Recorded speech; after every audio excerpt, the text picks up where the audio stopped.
Hola, my name is Raul Marin, and I am the son of a bullfighter. Right now, I'm reconnecting with my Spanish roots through the love of cuisine in southern Spain, Andalusia. I'm going to prepare a braised oxtail. It's called rabo de toro. This is very Spanish, and this connects with my family. I have so many personal stories of my dad telling me about his bullfights. My dream is to be a master chef and have my own Spanish restaurant.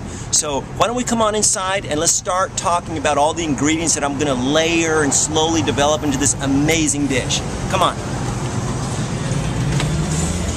I'm making braised oxtail in red wine. So right here I have this beautiful oxtail. This is a very Spanish cut of meat, and this is in Spanish called rabo de toro. This is a celebration of southern Spanish cuisine. What I'm going to do is I'm going to walk you through the flavor bases and how I'm going to make this really succulent braise. You start off with the mirepoix. You have your celery, your carrots, and your onions. Critical for any kind of real savory flavor base. I'm going to add a little bit of the fennel just to add a little bit of that licorice sweet to it.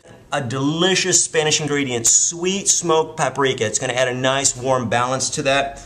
At the very end, I'm going to add some saffron into the sauce. These are saffron threads. They're going to be very Spanish and very delicious and add a little richer texture to that. And then, of course, the crianza, Spanish wine. This is going to add another level of complexity. I'm going to reduce this down and add this to the stew as it's slowly braising. Now we're into the chopping and preparing of the mirepoix, which I love chopping. I think that, to me, is even before the food starts to cook, you could already smell the ingredients coming together. Recipes are for the insecure. Learn a technique really well and develop that, and then go with your passion. I'm going to make really bold cuts here because this is going to be a long, slow braise, and we're going to just be chopping for a while. So I'll see you in a little bit.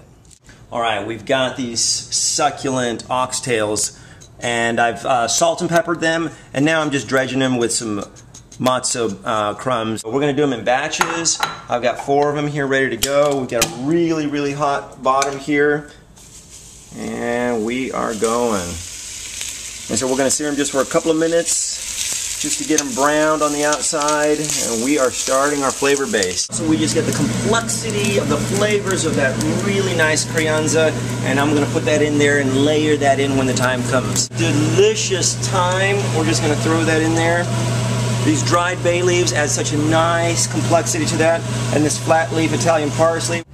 So here we are, it's 5 hours later, and we have a succulent oxtail that's finished. I'm about to taste it for the first time. I reduced the juice, the au juice down, and I put a little picada Catalan style in there.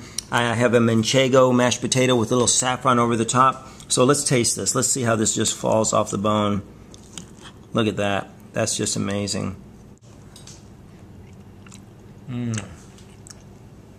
That's like butter. That's amazing. I can hear the bullfights calling, and the bullfighter would get awarded the bull tail if he did a perfect kill. I feel like I got my bull tail tonight. Buen provecho. Good night.